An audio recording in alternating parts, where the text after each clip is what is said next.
مشى ليا الباسبور بها اللي كنتو كتشوفوه ديما مسافر، غتشوفوه دابا كيصاوب ورقه ديال الضياع ديال الباسبور. اخر تسافيره دوزت به هي اسبانيا، فين مشينا لكرندا وشفنا قصر الحمراء. ملي جيت المغرب بح. قبل ما نعاود لكم القصه كيفاش تبح، غادي نعطيكم المراحل كيفاش صاوبت واحد اخر باش ما تلفوش كيما تلفت. اول حاجه درت هي فقت الصباح بكري مشيت فطرت، هذه غير بغيت نقولها. اول حاجه كان خاصني ندير هي شهاده الضياع، وباش دير هاد شهاده الضياع ديال الباسبور خاصك ورقه ديال التصريح بالشرف.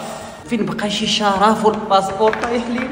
مشيت صوبت هاد الورقه عند مول المكتبه، ديتها المقاطعه ليغاليزيتها وجبتها معايا للدائره ديال البوليس فين درت المحضر وعاودت ليهم القصه. من بعد جمعت داكشي مع واحد الفورميلار كتعمرو في السيت، كتبوا غير جواز السفر المغربي، وما تنساوش جوج تصاور اللي تتبعوا فيهم المعايير المعتمده. بحال مثلا انا لقيتها تصويره في الدار وديتها معايا ولقيتها كاع ما معتمده. والمهم راه مؤخرا خرج لي الباسبور والقصه حتى من بعد. خليو الطاقه السلبيه بعيده علينا شويه. هادشي اللي كان. ما تنساوش تابونوا وتتبعوا معايا التسافيرات الجايين. تهلاو.